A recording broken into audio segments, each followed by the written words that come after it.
What's up guys and welcome. You are watching Fazi Fitness. So let's start this video with the off-season physique update of arguably the most beautiful physique in the entire classic physique division, especially if you are judging the symmetry and the flow from the front. Now it has been some time since Laszlo posted a physique update, but he comes out with a banger doing reps for those 175 pounds dumbbells like an absolute maniac. So is there anyone else in the classic physique division with such impressive strength? Well, Chris Bumstead was very strong, especially when it came to those pressing movements. But C-Bum, we all know, is now retired. And just as we speak, C-Bum right now cannot even lift the lightest dumbbell because of those multiple tears in his shoulders. And all he can do is do sprints or do bike riding. Going on week 2 of not being able to work out because my damn shoulder is absolutely wrecked. I can barely move it. Walk fast.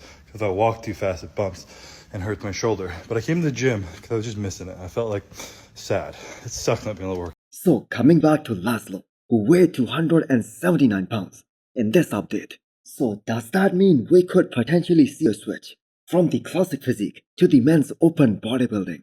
Well, the answer is no. Classic physique division is that division in which Laszlo wants to excel, and all he needs at this point is more time to put on some more thickness and some more density in the back. Yes, I know his biggest problem, they were his legs, but that was true up until his last show, which was Texas Pro, in which he looked very much balanced, top to bottom.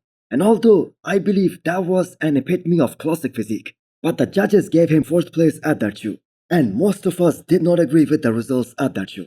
Now he is without a doubt the guy with the most unbelievable proportions in the entire history of classic physique division.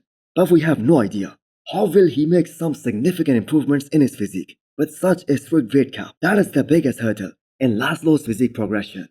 But I for one cannot wait to see him back on the stage. So Hostile just dropped some Sherpa lined zip-up hoodies and forced hooded jackets. So do check him out and use the code FAZI10 to get 10% extra discount. Charles Griffin is totally logged in with his morning routine, which includes doing push-ups and holding those vacuums for multiple rounds. So that vacuum is what made the biggest change in Charles's physique. Like 3 years back, he has become a lot more complete with that vacuum, and that does make the poses like the front lat spread, the abs and thigh, and also the front double bicep have a much better vibe compared to what it was back in 2018 or 2019 when he first came onto the scene. So Charles has been a veteran IFB pro since he has been competing for a long time, and he has been able to make multiple Olympia appearances, with 2025 potentially being his last one ever, because the man hinted about hanging up the posing trunks that this might be his last year as a competitive pro. Now with that prize money of a lot of these men's open show going up, Charles might rethink his strategy, his decision, because I believe he has the physique to win multiple shows every year. He took the year off to rebuild that chest, and he has made some steady improvements, especially in that aspect. And if Charles somehow can make his chest look like the way it looked back in 2022, before that pack year happened, he's gonna be dangerous once again. He was able to win the Legion Sports last year, even with a visible packed year, and he was able to make top 10 at the Olympia back in 2023. That's how good Charles Griffin is, especially when it comes to that conditioning aspect of the game.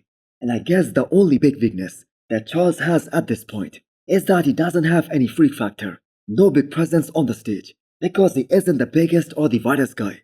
He's definitely worthy of stepping on the Olympia stage, but can he crack top 10 once again? So this year's Pittsburgh Pro is gonna be a record-breaking show in terms of the level of competition that's gonna show up, and that goes for literally every category, not just the men's open bodybuilding, because it seems like Terrence is gonna face some fierce competition at this upcoming Pittsburgh Pro. And guess who just dropped a hint about doing Pittsburgh Pro? And it is none other than Mike Sommerfeld, who many consider is the biggest contender to win his first ever Classic Physique Olympia title this year.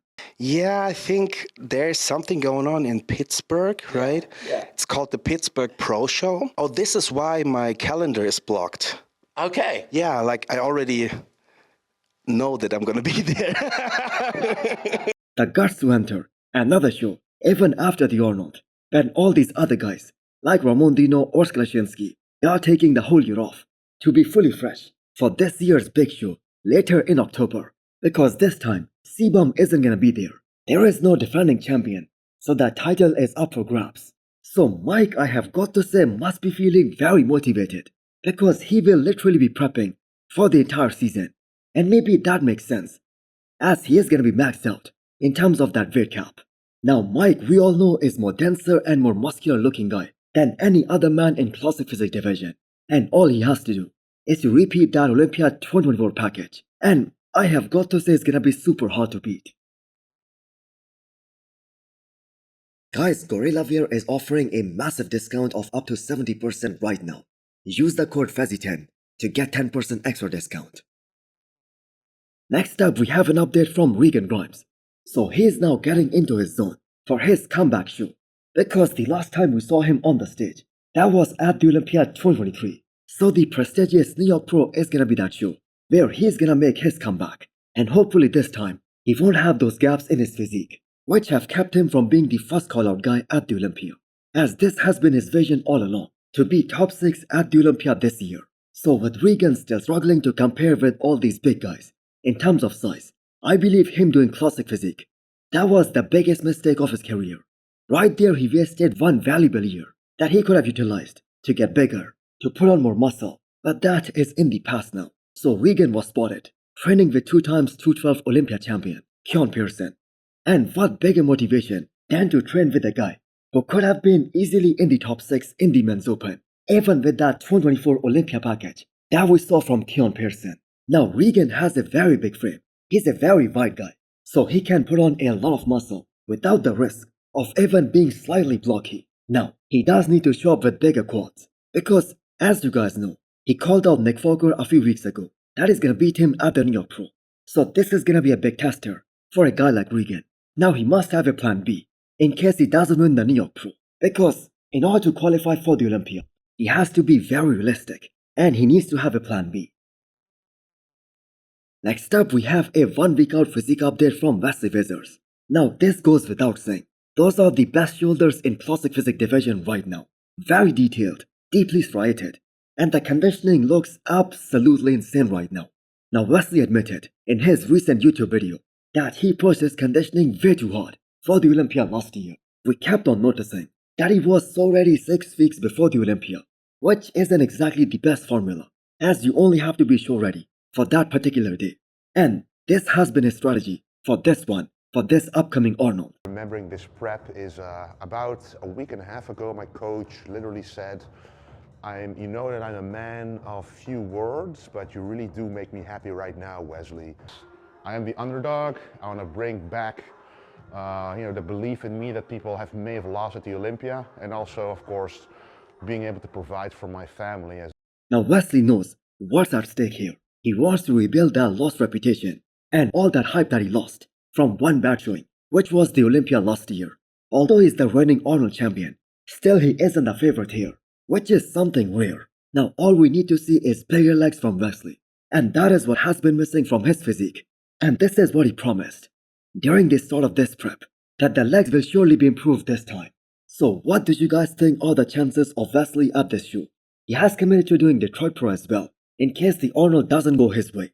So Detroit Pro will be his Olympia ticket. So Vlad just posted this on his story, that he has gone through some sort of surgery, which was a concerning thing since he just started the off-season. So the clarification that came afterwards, that he was in a constant pain in his arms throughout the day, and that was hindering his performance in the gym big time. Now as young as Vlad is, he has seen some setbacks, because last year he got a full tricep tear, but he was able to come back sooner than later, and he was somehow able to present his best ever at Chicago Pro last year, where he placed second behind Muhammad Fada. Hey guys, thank you for your message. Quick update, just had my surgery done. For the last 3 months I was struggling with big pain in my arms, in both arms. I couldn't sleep proper, couldn't drive, couldn't train. This was always dealing with big pain. So it was worst type of tunnel syndrome. So now this thing is done, and we'll start my recovery. Now there is no denying the fact that he is one of the biggest freaks in the current bodybuilding circuit, and he grew so fast And that is literally insane how much mass he has been able to pack on in the last couple of years. But that came at the expense of a bigger and a wider waistline. And that we all know is always a recipe for disaster, especially in the long run. So glad that he's working with Fabrico as his coach, who is big on conditioning. And Vlad was absolutely peeled to the bone last year. So hopefully he recovers from this surgery and starts his training for this upcoming season. So hit the thumbs up button if you liked the video, and smash the subscribe button if you wanna come back for more. Thanks for watching.